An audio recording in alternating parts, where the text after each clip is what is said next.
Setiap detik, lebih dari 3 miliar gigabyte data ditransmisikan di seluruh dunia. Tapi tahukah Anda bahwa semua ini berkat seutas benang yang lebih tipis dari rambut manusia? Dan bahwa benang ini berawal dari pasir biasa. Bukan pasir pantai, melainkan kuarsa yang sangat murni, di mana hanya ada satu partikel pengotor untuk setiap 1 juta partikel. Untuk menciptakan serat optik yang membawa cahaya dengan kecepatan lebih dari 300.000 km per detik, diperlukan perjalanan melalui uap kimia, laboratorium steril, tungku dengan suhu 2500 derajat, dan laser yang memantau setiap retakan mikro. Proses ini lebih mirip dengan produksi pesawat luar angkasa daripada kabel. Tapi inilah yang menjadi dasar internet yang Anda gunakan saat ini.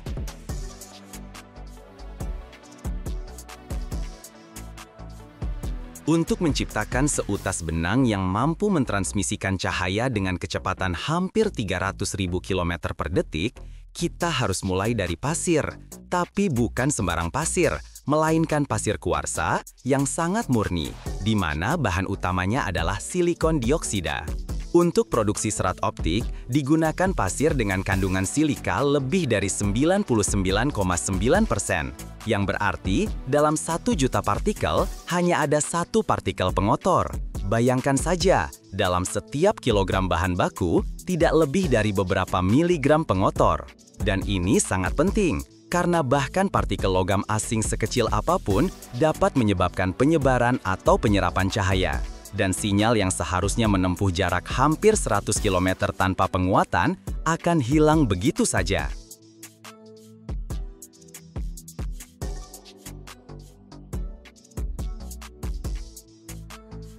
Bahan baku untuk serat optik tidak hanya dicuci atau disaring, ia dimurnikan di tingkat molekuler. Seringkali produsen menggunakan kimia gas. Pasir kuarsa diubah menjadi gas silikon tetraklorida, yang kemudian didistilasi, disaring, dan diendapkan dalam bentuk uap paling murni. Dan baru setelah itu diubah kembali menjadi kaca. Tambahkan kontrol suhu, kelembapan, dan aliran udara yang ketat di dalam ruang bersih, dan Anda akan mendapatkan gambaran betapa jauhnya ini dari pantai berpasir biasa. Laboratorium produksi lebih mirip zona steril NASA daripada bengkel kaca. Dan semua ini demi memastikan tidak ada satupun cacat di setiap meter serat di masa depan.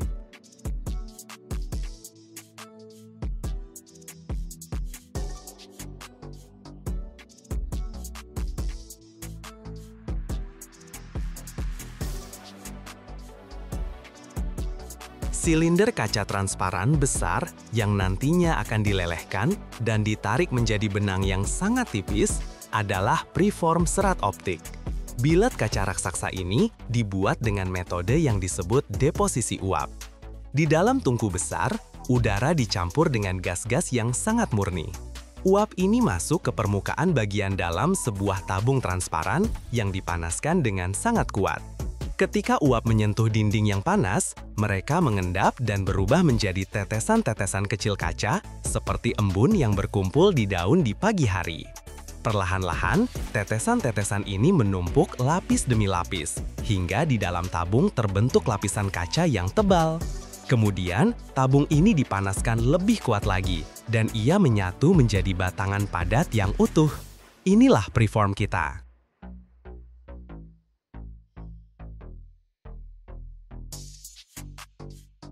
Preform ditempatkan di dalam tungku khusus di mana suhunya mencapai sekitar 2600 derajat Celcius. Suhu ini begitu tinggi sehingga kaca menjadi lunak dan mulai meleleh, seperti karamel di atas kompor. Ketika ujung preform meleleh, setetes kaca cair mulai menetes darinya.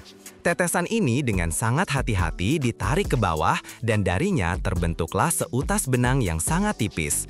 Benang ini, serat optik, ditarik dengan kecepatan sekitar 300 meter per menit.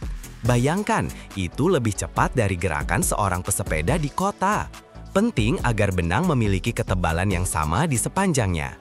Ketebalan serat optik biasanya sekitar 125 mikron. Ini sangat tipis. Sebagai perbandingan, rambut manusia rata-rata memiliki ketebalan sekitar 100 mikron.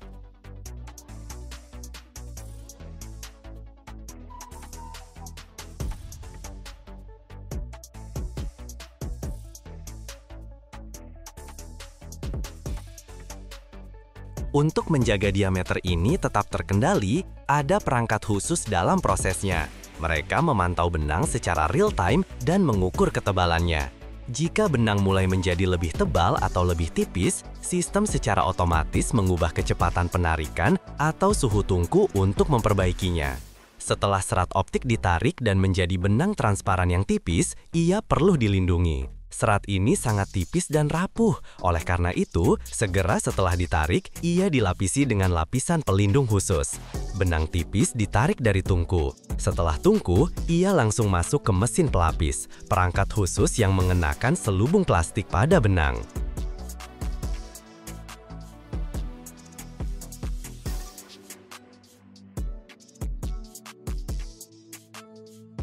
Serat optik masuk ke bagian khusus mesin yang disebut kepala pelapis. Ini seperti tabung kecil atau nozzle. Di dalamnya terdapat bahan pelindung cair. Ketika serat melewati tabung ini, lapisan polimer cair dituangkan secara merata di atasnya. Lapisan pelapis ini biasanya terdiri dari dua bagian. Lapisan primer adalah lapisan yang sangat lunak dan elastis yang meredam guncangan mekanis. Lapisan sekunder lebih keras dan lebih kuat, ia melindungi dari pengaruh eksternal, debu, dan goresan.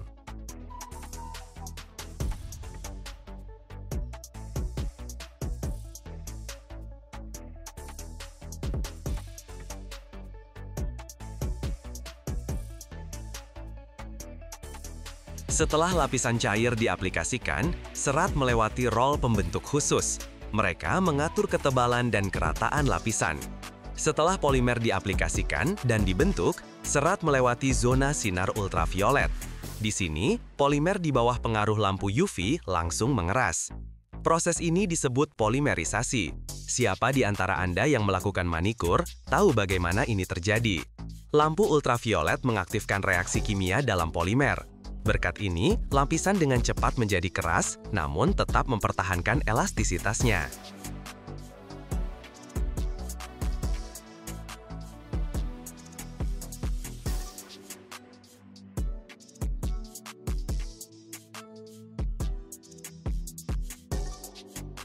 Ini adalah proses yang sangat cepat. Lapisan mengeras dalam hitungan sepersekian detik. Metode ini tidak memanaskan serat sehingga tidak merusaknya. Seluruh mesin dilengkapi dengan sensor dan sistem kontrol. Mereka terus-menerus mengukur ketebalan lapisan dan kecepatan suplai serat. Di ujung dari semua keajaiban teknologi ini, terdapat modul penggulung yang berputar dengan deru yang mirip suara mesin jet dalam miniatur. Serat yang menyerupai sutra transparan dengan rapi dan presisi diletakkan gulungan demi gulungan. Gulungan bergerak dengan mulus ke kiri dan ke kanan dengan presisi milimeter.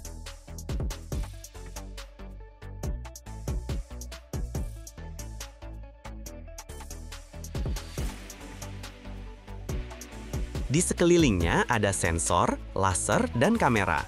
Mereka dengan cermat mengawasi agar serat diletakkan dengan rata dan tidak terpelintir.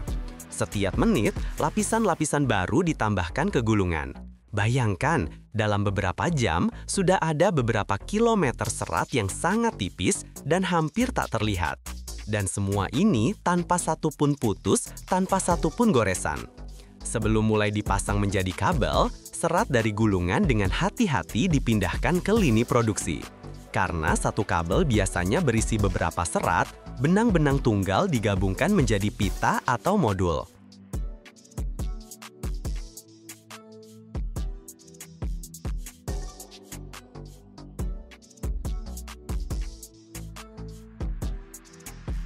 Pita atau bundel ini kemudian ditempatkan di dalam tabung penyangga, buffer tubes. Ini adalah saluran plastik tipis dan fleksibel yang memberikan ruang bagi serat untuk bergerak mikro. Ini penting karena saat suhu berubah atau kabel ditekuk, serat sedikit memuai atau menyusut. Di dalam tabung ini juga bisa ditambahkan gel yang menolak air dan menyerap getaran. Di sekeliling tabung penyangga ditambahkan elemen penguat. Serat kaca atau Kevlar ini adalah benang yang sangat kuat yang melindungi kabel dari tarikan. Kawat logam diperlukan untuk kekuatan mekanis tambahan. Batang pusat adalah elemen kaku di tengah yang menjaga bentuk kabel.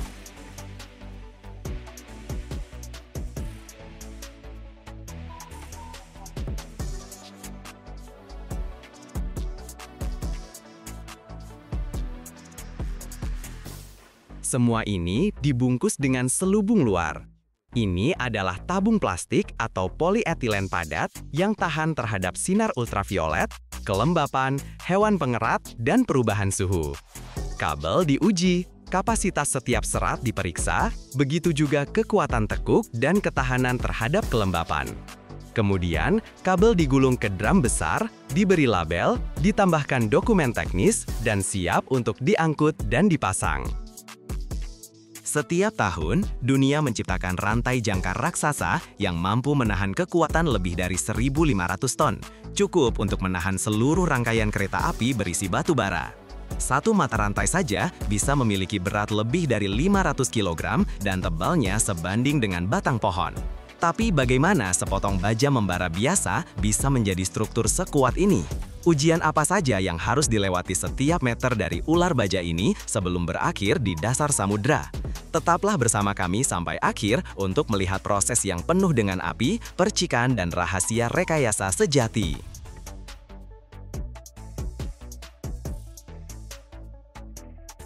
Semuanya tidak dimulai di bengkel panas, melainkan di pabrik peleburan baja, di mana baja paduan khusus dilebur dari biji dan besi tua. Ini bukan logam biasa. Untuk memproduksi rantai yang akan menahan beban ribuan ton, diperlukan baja kelas tertinggi yang mampu menahan tidak hanya tarikan, tetapi juga kerapuhan pada suhu sangat rendah di perairan Arktik. Setelah peleburan dan analisis komposisi kimia, baja dituangkan ke dalam cetakan yang menghasilkan ingot silinder masif. Ingot-ingot ini, selagi masih panas, melewati mesin giling yang dengan kekuatan luar biasa, menekan dan meregangkan logam, mengubahnya menjadi batangan baja panjang berpenampang bulat. Diameter batangan ini bisa mencapai lebih dari 200 mm.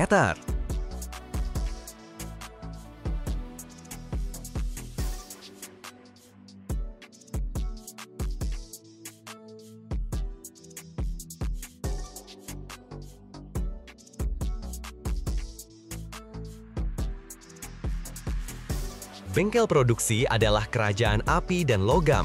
Udara di sini dipenuhi oleh deru mesin dan bau tajam baja membara. Disinilah proses magis mengubah batangan lurus menjadi mata rantai yang melengkung dan tertutup terjadi. Pertama, batangan baja masuk ke dalam mulut neraka dari tungku induksi.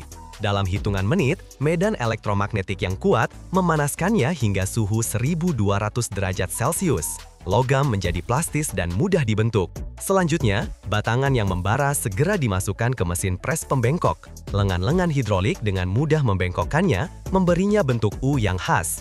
Kini tibalah momen kunci.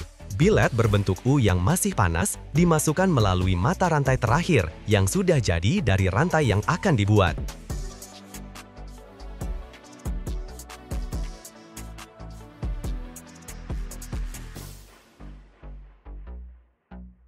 Dengan cara ini, mata rantai saling terhubung satu sama lain. Setelah itu, ujung-ujung bilet berbentuk U disatukan dan dijepit erat dalam penjepit tembaga raksasa dari mesin las. Dimulailah proses pengelasan kontak. Arus listrik berkekuatan sangat besar dialirkan melalui titik sambungan. Logam di titik kontak langsung meleleh, yang disertai dengan kilatan menyilaukan dan semburan percikan api. Pada saat itu, mesin pres hidrolik dengan kekuatan ratusan ton menekan ujung-ujung yang meleleh secara harfiah menyatukannya di tingkat molekuler menjadi satu kesatuan. Di tempat las, terbentuk kelebihan logam yang disebut flash yang segera dipotong oleh pisau khusus.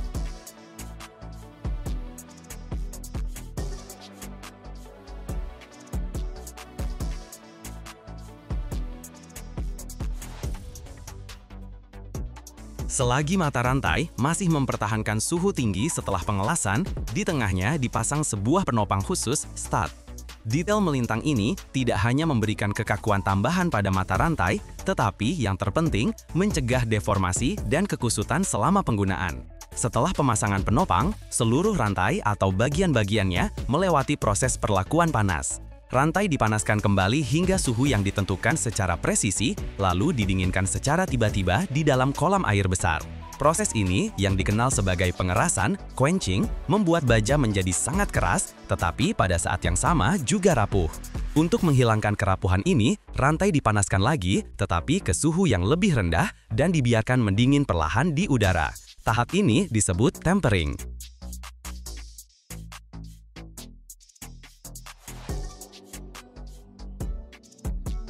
Tidak ada 1 meter pun dari rantai raksasa yang meninggalkan pabrik tanpa melalui serangkaian pengujian yang sangat ketat. Ini adalah jaminan bahwa ia tidak akan gagal pada saat kritis. Pertama, seluruh rantai menjalani apa yang disebut uji beban pembuktian, proof flow test. Rantai dipasang di mesin uji khusus, sebuah bangku hidrolik raksasa sepanjang puluhan meter. Mesin mulai meregangkan rantai dengan kekuatan yang jauh melebihi beban kerja nominalnya. Inspektur dengan cermat memeriksa rantai, mencari tanda-tanda deformasi apapun. Namun yang paling dramatis adalah uji putus, breaking test. Dari batch yang sudah jadi, dipotong sampel uji yang terdiri dari beberapa mata rantai. Sampel itu dipasang di bangku yang sama dan ditarik hingga putus.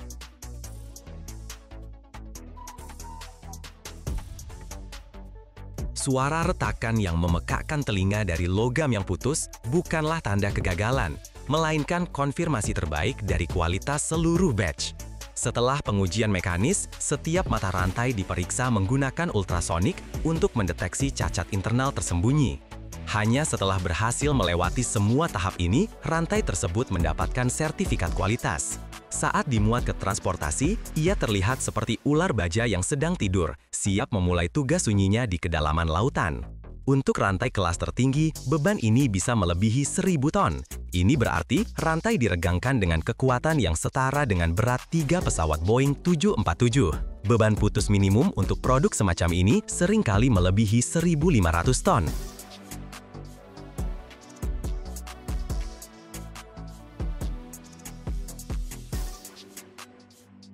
Di balik setiap mata rantai raksasa, ada dunia angka yang mengesankan. Satu mata rantai jangkar kelas tertinggi bisa memiliki diameter batangan baja lebih dari 200 mm. Berat satu mata rantai seperti itu dengan mudah melebihi 500 kg, lebih berat dari sebuah piano grand kecil. Namun, rantai tidak diukur per buah, melainkan per segmen. Satu segmen laut standar atau shackle memiliki panjang 27,5 meter.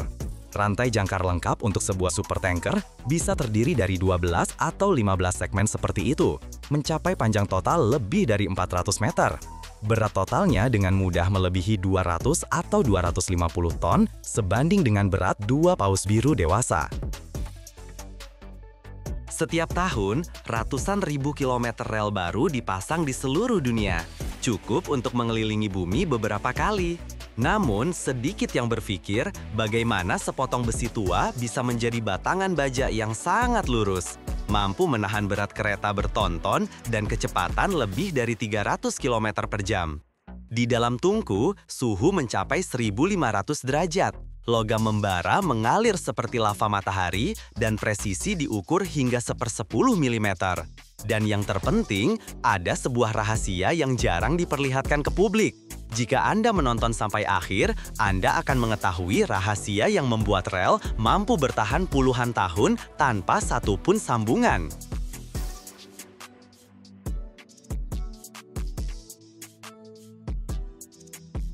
Pertama, campuran baja harus disiapkan. Besi tua, biji besi, kokas, dan batu kapur dimasukkan ke dalam tanur tiup, bahan baku yang akan menjadi rel di masa depan.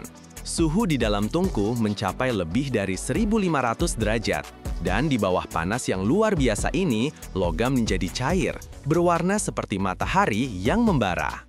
Para pekerja dengan cermat mengawasi komposisinya, karena bahkan kelebihan 1/10% karbon dapat membuat rel menjadi rapuh atau terlalu lunak.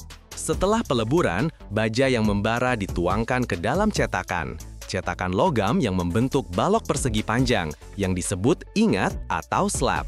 Bentuknya belum mirip rel, hanya batangan sepanjang beberapa meter dan lebar lebih dari 30 cm.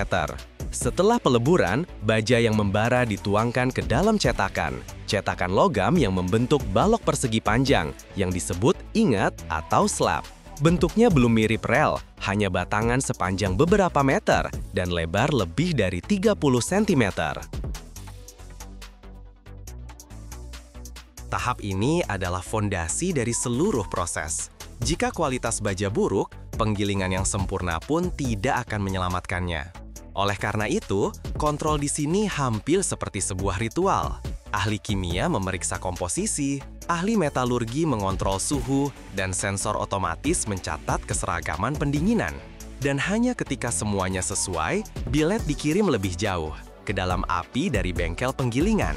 Di sini, batangan-batangan masif sepanjang hingga 20 meter dipanaskan dalam tungku hingga suhu lebih dari 1200 derajat Celcius. Logam menjadi plastis, seperti adonan, tetapi tetap padat. Billet panas langsung dimasukkan ke dalam mesin giling raksasa. Ia melewatinya beberapa kali. Pertama untuk mengurangi ketebalan, kemudian untuk memberinya bentuk yang benar. Setiap lintasan adalah proses penekanan dan penarikan logam yang secara bertahap berubah dari batangan biasa menjadi rel masa depan dengan profil yang kompleks dengan kepala, leher, dan kaki. Untuk mencapai geometri yang presisi, digunakan penggilingan kalibrasi akhir. Toleransi pada tahap ini tidak melebihi 0,3 mm. Segera setelah digiling, rel yang masih panas melewati proses pendinginan. Mereka diembus udara secara merata atau dibiarkan mendingin di area terbuka. Penting agar pendinginan simetris, jika tidak, logam bisa melengkung. Untuk memastikan perjalanan yang mulus dan tanpa guncangan pada kecepatan tinggi, rel-rel tunggal dilas menjadi bagian-bagian panjang hingga 400 meter tanpa satupun sambungan. Metode utamanya adalah pengelasan termit.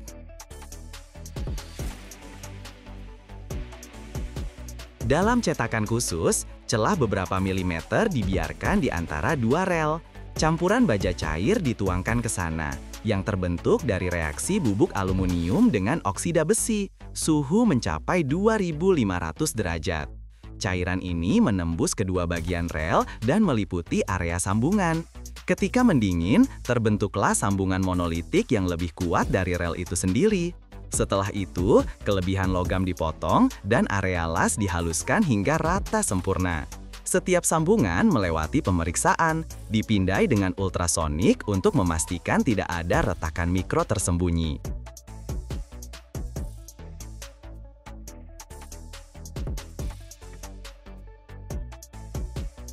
Di lokasi konstruksi, bagian-bagian tersebut disambung kembali. Kali ini dengan pengelasan atau menggunakan sambungan baut khusus.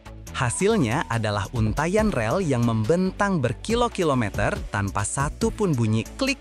Luncuran senyap yang biasa kita rasakan di kereta cepat. Tapi pertama-tama, setelah digiling dan dilas, rel masih hidup. Ada tegangan sisa di dalam logam. Disinilah perlakuan panas berperan yang memberikan kekuatan dan daya tahan pada rel. Dan ini terlihat hampir seperti sesi spa metalurgi. Rel dipanaskan dengan cepat hingga suhu tinggi, sekitar 1000 derajat. Ini dilakukan di dalam tungku, di mana suhu dikontrol dengan presisi hingga 1 derajat.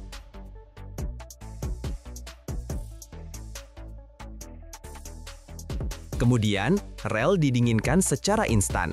Semburan air bertekanan tinggi diarahkan di sepanjang kepala dan leher, bagian yang bersentuhan dengan roda. Suhu turun dengan cepat, dan dalam struktur logam terbentuk martensit, fase yang sangat keras dan tahan aus. Namun, untuk menghindari kerapuhan, rel dipanaskan dan didinginkan lagi secara perlahan. Ini menghilangkan tegangan internal berlebih dan memastikan rel akan tahan terhadap embun beku, panas, dan ribuan kereta setiap hari. Hasilnya, logam mempertahankan bentuknya dan menahan tekanan besar tanpa mengalami deformasi.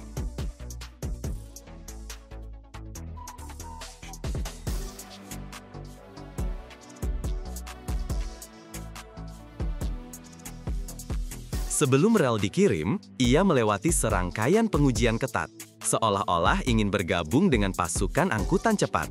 Di laboratorium, ia diuji kekuatan, kekerasan, dan cacat internalnya. Pertama, kontrol ultrasonik. Gelombang frekuensi tinggi dikirim ke dalam rel. Jika ada retakan mikro di dalamnya, sinjal akan terpantul dan mendeteksi masalah. Kemudian, kekerasannya diukur di sepanjang rel. Secara paralel, kelurusan dan profilnya diperiksa dengan sensor laser.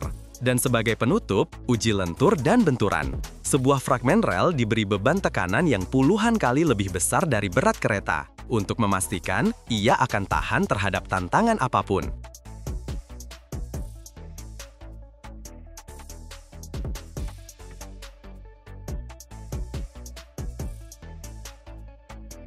Tapi bagaimana cara mengangkut batangan logam raksasa sepanjang lebih dari 90 meter? Di sini digunakan platform kereta api khusus dengan penyangga melengkung yang mencegah rel melentur.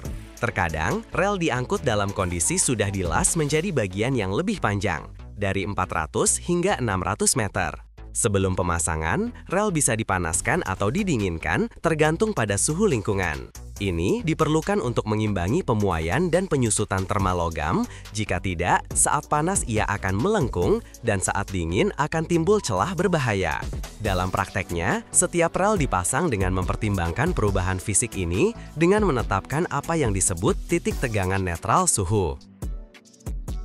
Setiap tahun, di Amerika Serikat diproduksi lebih dari 27 miliar kaki persegi papan gipsum. Jumlah itu cukup untuk membangun jalan dari bumi ke bulan dan hampir setengah jalan kembali. Atau cukup untuk menutupi seluruh wilayah negara bagian Delaware sebanyak 2 kali. Tapi bagaimana sebuah batu biasa yang terbentuk jutaan tahun lalu di dasar laut purba berubah menjadi lembaran halus yang kini menjadi dinding rumah kita? Dalam video ini, kita akan mengintip ke dalam pabrik di mana bertonton batu melewati tungku, penggilingan, dan konveyor untuk menjadi simbol konstruksi Amerika modern. Tonton sampai akhir, dan Anda akan melihat rahasia yang jarang diperlihatkan ke publik.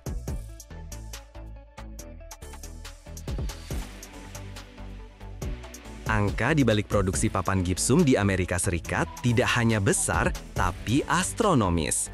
Baru-baru ini, pabrik-pabrik di AS memproduksi sekitar 2,5 miliar meter persegi papan gipsum. Angka ini begitu kolosal sehingga sulit untuk dibayangkan. Coba bayangkan, jika semua papan gipsum itu diletakkan, kita bisa membuat jalur selebar sekitar 1 meter yang membentang dari bumi ke bulan dan hampir setengah jalan kembali. Dan dengan jumlah lembaran ini, kita bisa menutupi seluruh wilayah negara bagian Delaware sebanyak 2 kali, dan masih ada sisa. Aliran material bangunan yang tak ada habisnya ini bukan hanya produk fisik, tetapi juga indikator ekonomi yang kuat.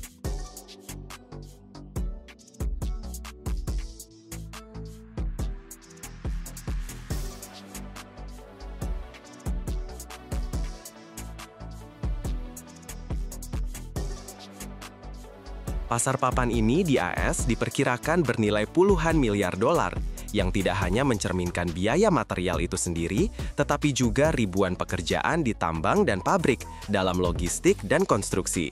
Semuanya tidak dimulai di pabrik, melainkan jauh lebih awal, di tambang tempat gipsum digali. Ini adalah mineral alami, sebuah batu yang jutaan tahun lalu terbentuk dari laut purba. Ekskavator raksasa mengeruk deposit gipsum dan memuat bongkahan batu ini ke dalam truk dam. Truk-truk ini membawa bertonton gipsum ke pabrik dan menumpahkannya di area bahan baku, menciptakan gunungan-gunungan batu. Tahap pertama di dalam pabrik adalah penghancuran kasar. Bongkahan gipsum masuk ke dalam rahang baja raksasa dari penghancur primer.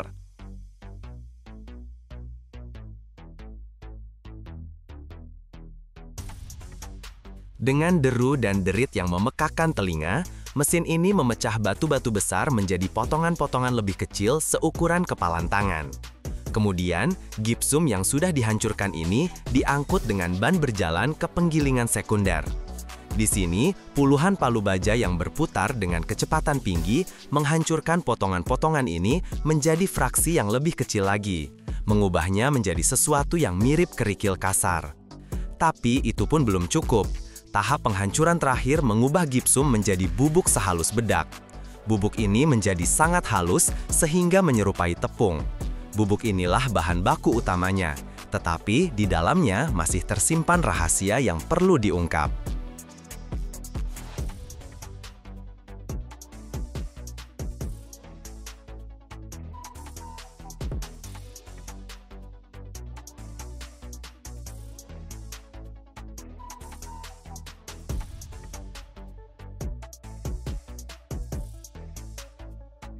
Langkah berikutnya adalah salah satu yang paling penting. Ini adalah proses yang disebut kalsinasi. Dan pada dasarnya, ini adalah pengeringan gipsum yang terkontrol.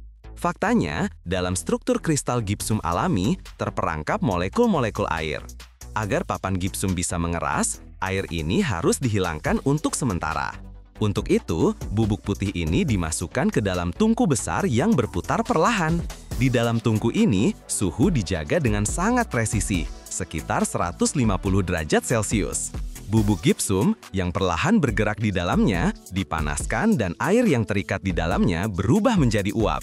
Sekarang bubuk ini yang sudah disebut plester bangunan atau stuko memiliki sifat unik. Jika air ditambahkan kembali, ia akan dengan rakus menyerapnya dan kembali menjadi batu gipsum yang padat.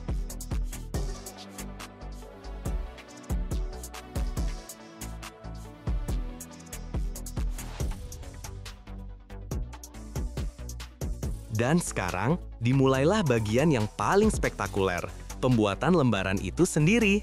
Di dalam pabrik, ada konveyor raksasa yang panjangnya ratusan meter. Di ujung awalnya, ada 2 gulungan raksasa kertas tebal khusus. Satu gulungan untuk sisi depan, sangat halus dan putih. Yang lain untuk sisi belakang, bisa sedikit lebih gelap.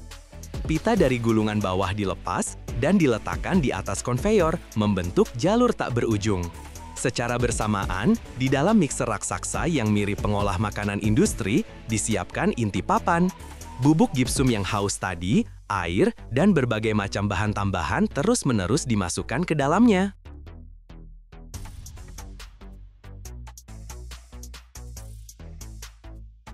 Setiap bahan tambahan memiliki perannya. Agen pembusa membuat massa gipsum lebih ringan, plasticizer membuatnya lebih cair, dan akselerator atau retarder memungkinkan insinyur mengontrol waktu pengerasan dengan sempurna. Pati membantu inti gipsum menempel lebih baik pada lapisan kertas, dan serat kaca menambah kekuatan. Campuran ini, yang disebut seluri, menyerupai bubur abu-abu kental. Campuran ini dituangkan dalam aliran kontinu langsung ke atas pita kertas. Perangkat khusus meratakan massa ini secara seragam. Tepi lembaran kertas bawah dengan rapi dilipat ke atas membentuk pembatas. Dan pada saat itu, lembaran ditutup dari atas dengan pita kertas kedua. Hasilnya adalah sandwich tak berujung yang sangat rata. Kertas, massa gipsum, kertas.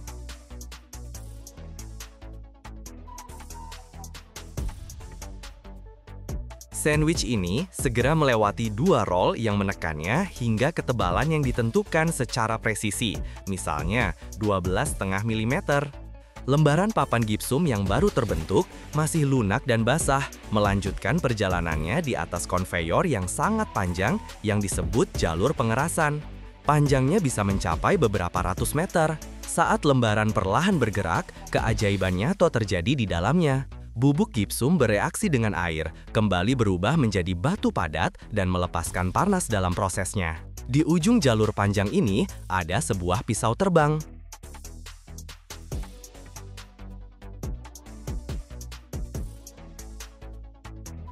Ini adalah pisau besar yang bergerak sinkron dengan pita konveyor dan pada saat yang tepat melakukan pemotongan cepat dan presisi, memotong sandwich tak berujung menjadi lembaran-lembaran dengan panjang standar, misalnya 2,5 atau 3,5 meter.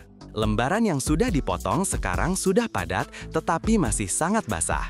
Di dalamnya terdapat kelebihan air yang perlu dihilangkan. Oleh karena itu, sebuah perangkat khusus membalik lembaran-lembaran tersebut dan memasukkannya ke dalam struktur paling masif di pabrik, ruang pengering bertingkat. Ini adalah labirin raksasa yang terdiri dari beberapa tingkat.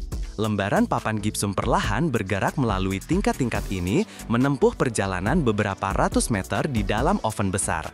Ini adalah labirin raksasa yang terdiri dari beberapa tingkat. Lembaran papan gipsum perlahan bergerak melalui tingkat-tingkat ini, menempuh perjalanan beberapa ratus meter di dalam oven besar.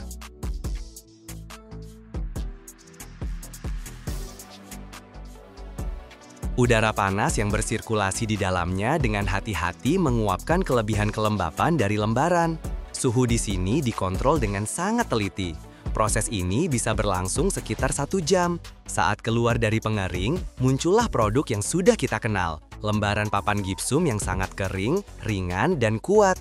Tapi ini belum berakhir. Tahap terakhir adalah penyelesaian.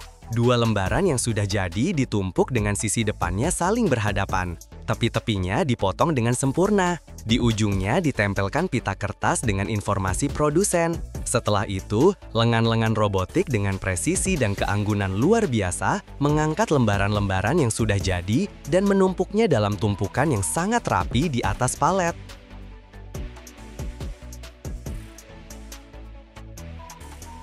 Dari sana, ia akan dikirim ke lokasi konstruksi untuk menjadi bagian dari rumah seseorang, berubah dari batu abu-abu sederhana yang digali dari bawah tanah, menjadi dinding yang halus dan nyaman. Produksi papan gipsum seolah menjadi barometer kesehatan industri konstruksi. Ketika ekonomi sedang naik, orang-orang aktif membangun rumah baru dan merenovasi yang lama, dan permintaan akan papan gipsum meningkat tajam. Secara geografis, industri ini juga memiliki pusat-pusatnya. Meskipun pabrik papan gipsum tersebar di seluruh negeri, penambangan bahan baku utamanya, gipsum, terkonsentrasi di negara bagian tertentu. Pemimpin di sini adalah negara bagian seperti Texas, Oklahoma, Kansas, Nevada, dan Iowa. Setiap tahun, dunia memproduksi begitu banyak tulangan fiberglass sehingga menantang baja itu sendiri. Ini bukan fiksi, melainkan produksi modern. Dunia menghabiskan miliaran untuk melawan karat, untuk memperbaiki jembatan dan tempat parkir yang hancur oleh korosi. Tapi ada solusinya, komposit yang 2 kali lebih kuat dari baja, 4 kali lebih ringan, dan sama sekali tidak mengenal apa itu karat. Pasar material ini tumbuh sebesar 12% setiap tahun. Dan hari ini, Anda akan melihat bagaimana dari ratusan gelondong benang dan 1 drum resin, lahirlah material bangunan masa depan. Oh iya, sebelum kita mulai, kami selalu sangat ingin tahu geografi penonton kami. Tolong tulis di kolom komentar dari kota atau negara mana Anda menonton kami saat ini. Semuanya dimulai di salah satu ujung sebuah bengkel besar, di mana berdiri sebuah struktur yang mirip perpustakaan raksasa untuk benang. Ini disebut rak gelondong atau krill. Di dinding setinggi beberapa meter, terpasang ratusan, bahkan ribuan gelondong benang raksasa dalam barisan yang rapi. Di setiap gelondong ini, tergulung benang kaca yang sangat tipis atau roving. Ini bukan kaca yang sama dengan yang dibuat untuk jendela. Ini adalah serat kaca khusus yang diproduksi dengan melelehkan kaca dan menariknya melalui lubang-lubang mikroskopis. Hasilnya adalah benang yang lebih tipis dari rambut manusia, tetapi dengan kekuatan tarik yang luar biasa. Inilah yang akan menjadi kerangka kita. Dari setiap ratusan gelondong ini ditarik seutas benang, dan semuanya berkumpul menjadi satu bundel tebal yang mengembang.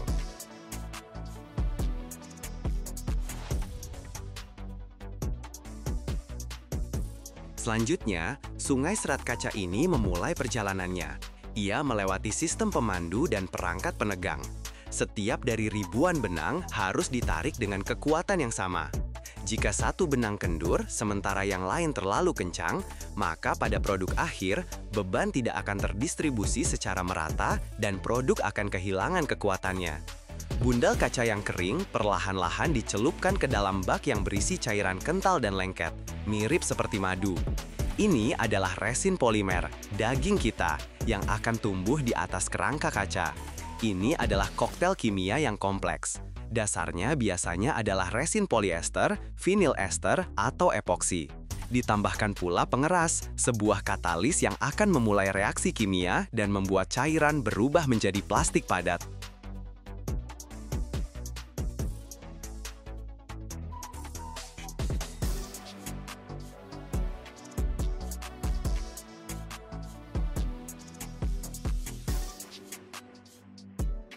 Selain itu, berbagai aditif juga bisa ditambahkan.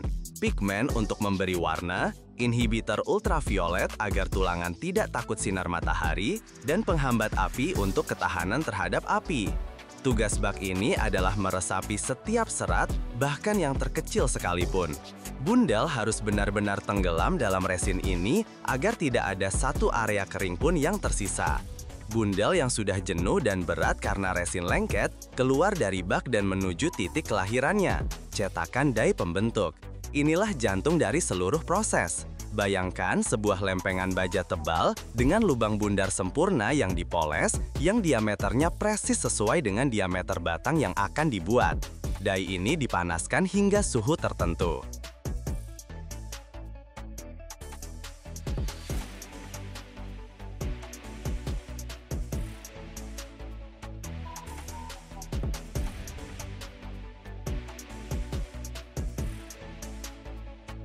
Ketika bundel basah ditarik ke dalam lubang ini, beberapa hal terjadi secara bersamaan.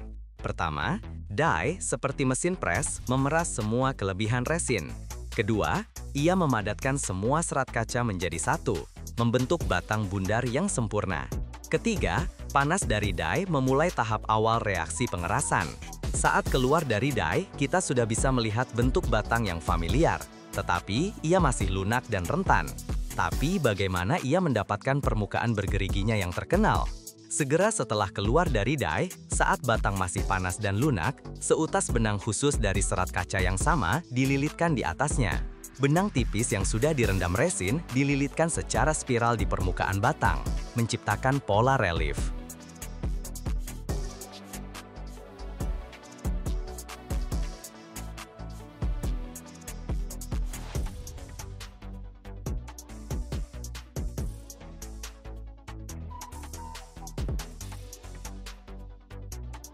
Batang yang sudah dibentuk dan dibalut memasuki bagian terpanjang dari mesin, terowongan pengawetan, atau oven polimerisasi. Ini adalah ruang panjang yang bisa membentang puluhan meter, dan di dalamnya dijaga suhu tinggi, biasanya sekitar 200 derajat Celcius. Disinilah transformasi final terjadi. Ini bukan sekedar pengeringan. Di bawah pengaruh panas, molekul-molekul resin mulai aktif bergabung satu sama lain, membentuk jaringan 3 dimensi yang kuat dan kaku.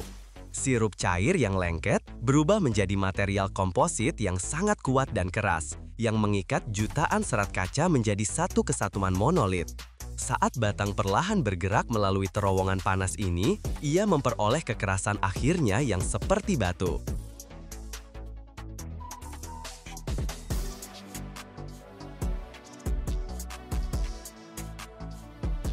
Tapi apa yang menariknya, melalui seluruh perjalanan panjang ini, di ujung lini produksi terdapat alat penarik khusus.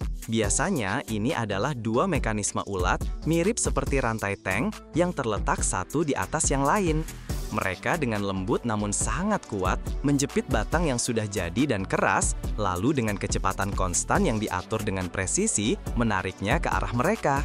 Mereka lah yang menciptakan kekuatan yang menarik serat kaca melalui bak resin, melalui cetakan die, dan melalui oven. Kecepatan gerakan ini adalah salah satu parameter terpenting yang mengontrol kualitas produk akhir. Dan begitulah, dari ujung lain konveyor panjang ini, muncul sebatang fiberglass tak berujung yang sangat lurus, keras, dan panas.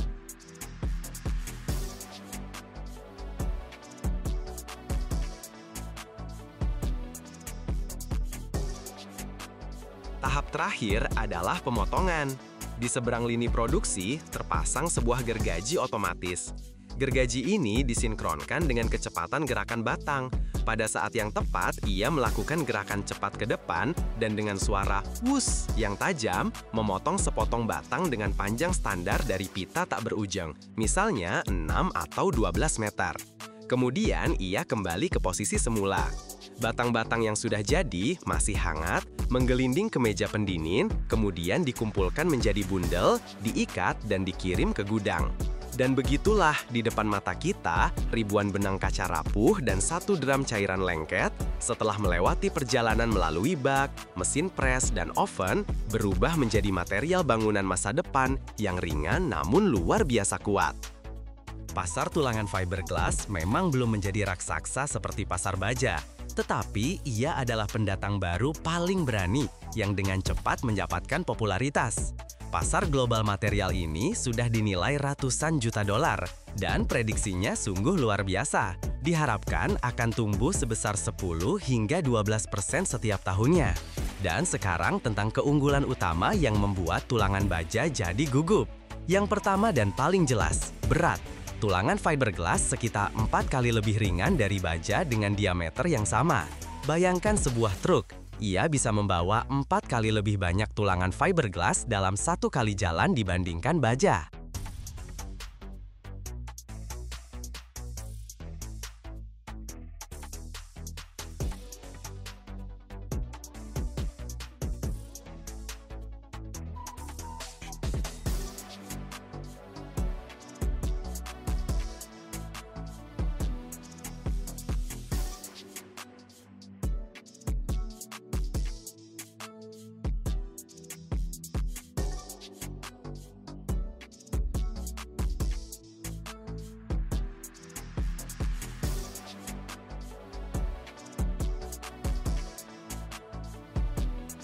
Di lokasi proyek itu sendiri, dua pekerja dapat dengan mudah membawa seluruh gulungan batang fiberglass, sementara untuk memindahkan baja diperlukan derek. Ini adalah penghematan luar biasa dalam hal logistik dan tenaga kerja. Kedua, kekuatan. Dan di sini, fiberglass masuk ke dalam ring dan menjatuhkan baja di ronde pertama. Kekuatan tariknya sekitar 2 kali lebih tinggi daripada tulangan baja standar. Ini berarti bahwa dalam beberapa konstruksi bisa digunakan tulangan dengan diameter lebih kecil, menghemat lebih banyak berat dan volume.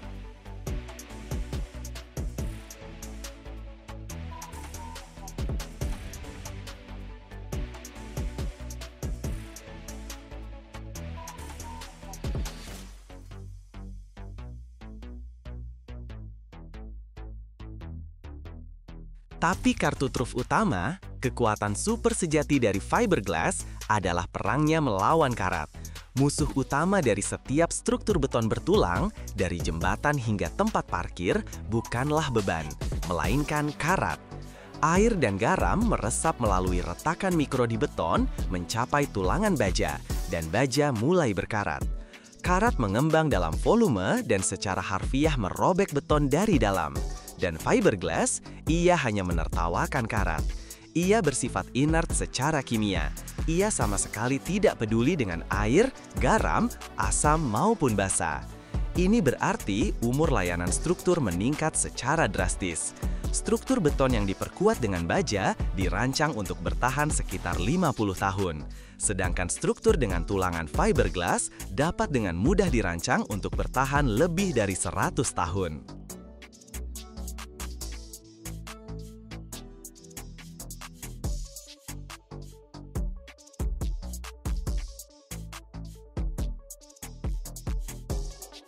Setiap tahun, dunia membakar energi yang setara dengan kekuatan ribuan gunung berapi.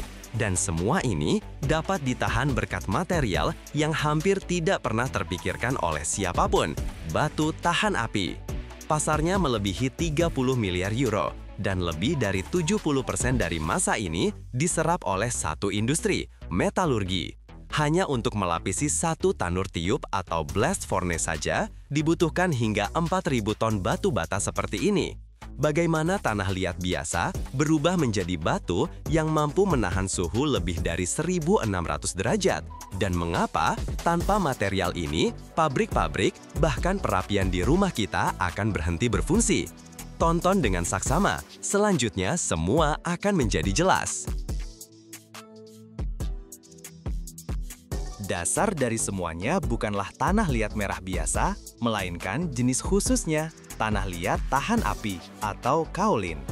Keunikannya terletak pada komposisi kimianya, di mana dua oksida mendominasi, aluminium oksida dan silikon dioksida.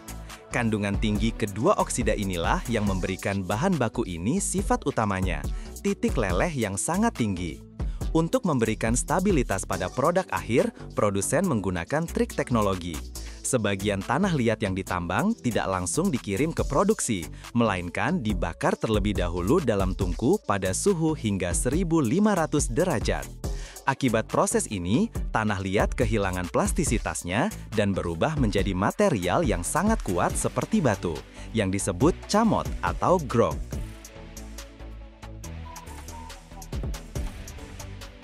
Camot yang sudah jadi ini kemudian dihancurkan dan digunakan sebagai komponen utama, dengan menambahkan sejumlah tertentu tanah liat segar yang plastis yang berfungsi sebagai pengikat. Pendekatan ini memecahkan masalah utama.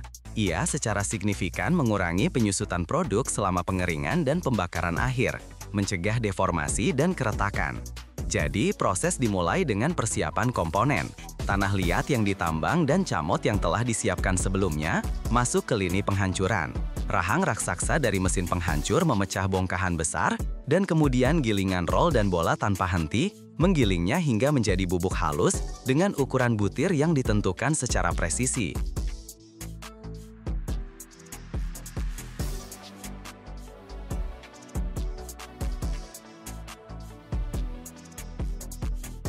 Setelah digiling, sistem penakaran otomatis menimbang setiap komponen, bubuk camot, bubuk tanah liat, air dengan ketepatan komputer sesuai dengan resep.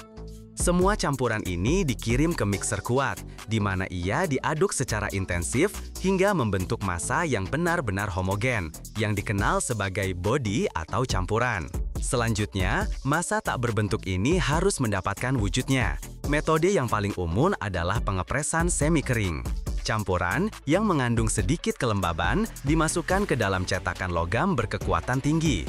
Kemudian, sebuah mesin pres menekannya dengan kekuatan luar biasa yang diukur dalam ratusan ton.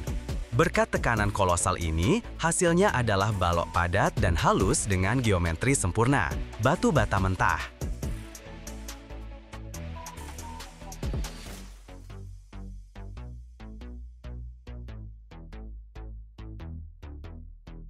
Tahap berikutnya tidak memerlukan kekuatan, melainkan kesabaran dan presisi. Batu bata mentah dengan hati-hati disusun di atas gerobak dan dikirim ke dalam pengering terowongan yang panjang. Ini adalah tahap yang lambat dan hati-hati, yang bisa berlangsung dari 1 hingga beberapa hari. Di dalam pengering, dijaga iklim mikro yang terkontrol dengan cermat. Suhu secara bertahap dinaikkan, sementara kelembaban diturunkan. Penting agar kelembaban keluar dari batu bata secara merata. Setiap ketergesa-gesaan akan menyebabkan lapisan luar mengering lebih cepat daripada bagian dalam yang akan menciptakan tegangan kritis dan meretakan batu bata dari dalam. Ketika semua air telah dihilangkan, tibalah puncaknya, pembakaran.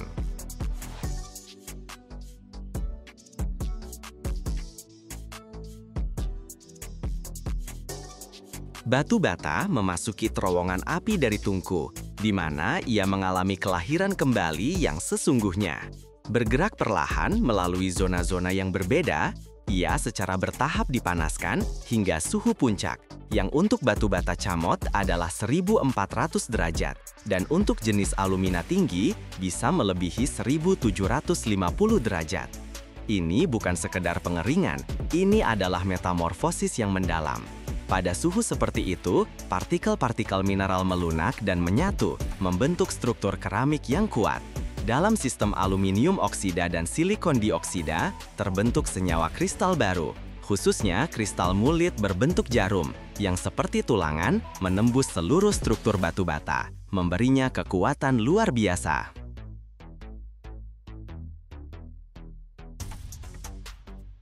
Setelah melewati puncak pemanasan, batu bata dengan sama lambatnya melewati zona pendinginan. Tahap ini tidak kalah pentingnya, karena pendinginan yang cepat akan menyebabkan kejutan termal dan menghancurkan produk. Saat keluar dari tungku, muncullah produk yang sangat baru. Balok padat, nyaring saat diketuk, dan sedikit kasar saat disentuh, yang tidak takut api. Selanjutnya, hanya kontrol kualitas. Setiap produk melewati pemeriksaan ketat untuk kesesuaian dimensi geometris dan ketiadaan cacat. Setelah itu diberi label, dikemas, dan dikirim untuk menjalankan misi utamanya, menahan api.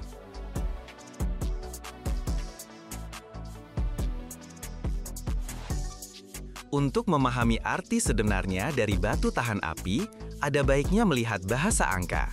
Pasar global bahan tahan api adalah industri yang bernilai lebih dari 30 miliar euro setiap tahun. Dan lebih dari 70% dari seluruh massa produk kolosal ini dikonsumsi oleh satu industri, metalurgi besi dan baja. Hanya untuk lapisan pelindung internal satu tanur tiup besar saja bisa dibutuhkan dari 2.000 hingga 4.000 ton bahan tahan api. dan 1 sendok tuang baja yang mengangkut ratusan ton logam cair memakan beberapa set lapisan dalam setahun. Batu bata camut standar yang paling umum memiliki berat sekitar 3,5 kg dan mampu menahan suhu hingga 1690 derajat Celcius.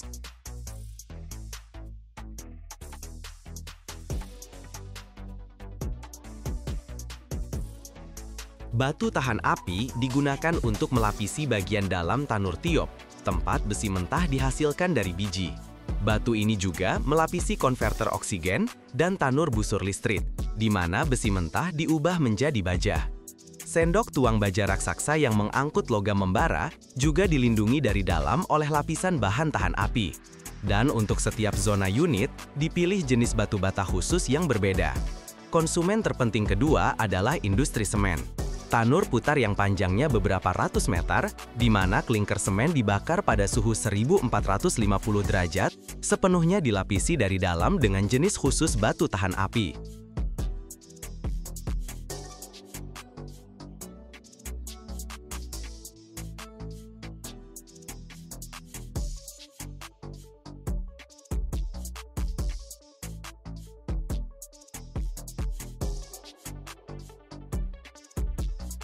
Industri kaca juga tidak dapat eksis tanpa bahan tahan api.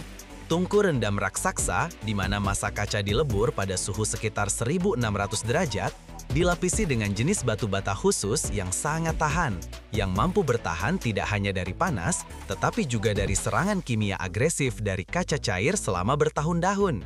Selain para raksasa ini, batu tahan api digunakan dalam industri energi panas untuk melapisi boiler, dalam industri kimia untuk melapisi reaktor, serta dalam tungku pembakaran sampah. Dan tentu saja, dalam skala yang jauh lebih kecil, kita menemuinya dalam kehidupan sehari-hari. Dari batu bata camote inilah dibangun perapian dan corobong asap, karena ia menjamin keamanan dan daya tahan. Bagaimana jika rumput bisa lebih kuat dari baja dan lebih lembut dari sutra? Bagaimana satu tanaman bisa berubah menjadi lantai yang tahan pukulan palu dan pada saat yang sama menjadi kain yang lebih sejuk dari katun? Bambu tumbuh begitu cepat sehingga terkadang bertambah 1 meter dalam sehari. Dan satu perkebunan dapat menghasilkan panen selama puluhan tahun tanpa perlu penanaman ulang. Setiap tahun, lebih dari 30 juta ton produk dibuat darinya, mulai dari jembatan dan rumah hingga sikat gigi dan mobil. Tapi ada satu hal yang bahkan tidak diceritakan oleh produsen terbesar sekalipun. Jika Anda menonton sampai akhir, Anda akan mengetahui rahasia yang akan mengubah pandangan Anda tentang tanaman yang menakjubkan ini. Semuanya dimulai di perkebunan bambu yang luas, yang menempati jutaan hektar di seluruh dunia. Ini bukan semak belukar yang kacau, melainkan pertanian yang dikelola dengan cermat. Berbeda dengan hutan, bambu tidak memerlukan penanaman ulang. Ketika satu batang atau cum ditebang, sistem akarnya yang bercabang, yang disebut rimpang, segera menumbuhkan tunas baru. Ini menjadikannya salah satu sumber daya paling berkelanjutan di planet ini. Terlebih lagi, hutan bambu menyerap 35% lebih banyak karbon dioksida dan menghasilkan 35% lebih banyak oksigen daripada area pohon dengan luas yang sama. Para pemanen yang dipersenjatai dengan parang sederhana atau gergaji tangan secara selektif hanya menebang batang yang sudah matang. Satu batang dewasa seperti itu bisa mencapai ketinggian 18 meter dan berat lebih dari 45 kg, yang membuat transportasinya menjadi tugas logistik yang rumit. Ketika menara-menara hijau ini tiba di tempat pengolahan, dimulailah transformasi radikal mereka. Pertama, batang-batang panjang dipotong menjadi bagian-bagian yang mudah dikelola. Kemudian, mereka dimasukkan ke mesin khusus yang dengan suara retakan yang memekakkan telinga, membelah bagian-bagian bulat menjadi bilah-bilah panjang. Langkah selanjutnya adalah menghilangkan kulit hijau luar dan sekat-sekat internal, yang menyisakan bilah-bilah bambu yang bersih dan terang. Namun, di dalam bilah-bilah ini masih tersembunyi musuh keawetan, pati dan gula, yang merupakan makanan favorit bagi serangga dan jamur. Langkah selanjutnya adalah menghilangkan kulit hijau luar dan sekat-sekat internal yang menyisakan bilah-bilah bambu yang bersih dan terang. Namun, di dalam bilah-bilah ini masih tersembunyi musuh keawetan, pati dan gula, yang merupakan makanan favorit bagi serangga dan jamur. Setelah itu, bilah-bilah tersebut dikirim untuk dikeringkan. Beberapa produsen mengeringkannya di udara terbuka, tetapi untuk skala industri, mereka dimasukkan ke dalam oven pengaring raksasa, di mana mereka menghabiskan beberapa hari hingga tingkat kelembabannya turun dari 50% menjadi 8 atau 10% yang ideal. Tahap ini sangat penting karena kelembaban sisa apapun dapat menyebabkan deformasi dan keretakan pada produk jadi. Namun, perjalanan dari batang setinggi 18 meter menjadi papan lantai yang mulus memerlukan rekayasa yang lebih mengesankan lagi. Bilah-bilah yang sudah kering melewati mesin fries yang memberinya bentuk persegi panjang yang sempurna. Selanjutnya, dimulai proses yang mirip dengan pembuatan lasanya industri.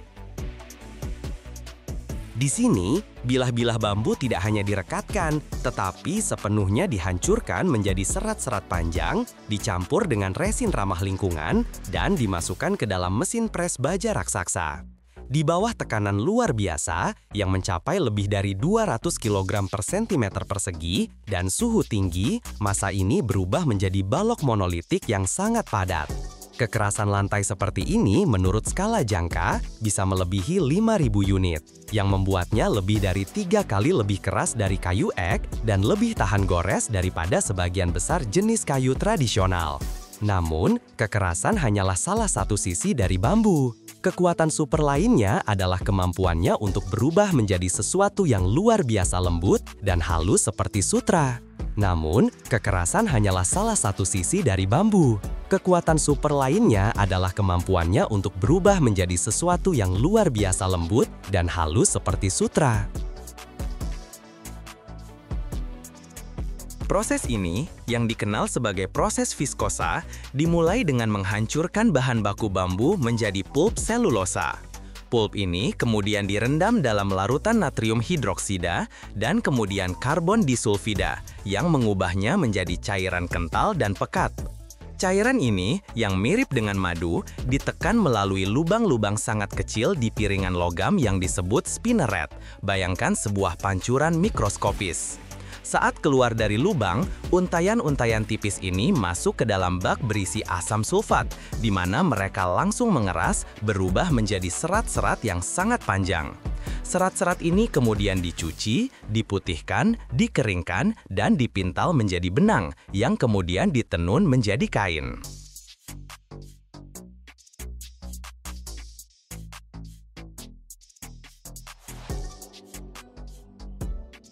Setiap tahun, lebih dari 30 juta ton bambu dipanen di seluruh dunia, dan angka ini terus bertambah. Dari talenan dapur dan sikat gigi, hingga perancah bangunan yang mampu menahan berat beton dan komponen dalam mobil kelas premium, rumput raksasa ini menunjukkan fleksibilitasnya. Ini adalah bukti bagaimana alam yang dipadukan dengan kecerdikan manusia dapat menawarkan solusi yang berkelanjutan, kuat, dan indah untuk berbagai macam tugas, mengubah jerami yang tumbuh cepat menjadi emas dunia modern. Bambu tumbuh baik di alam liar maupun di perkebunan yang dibuat khusus.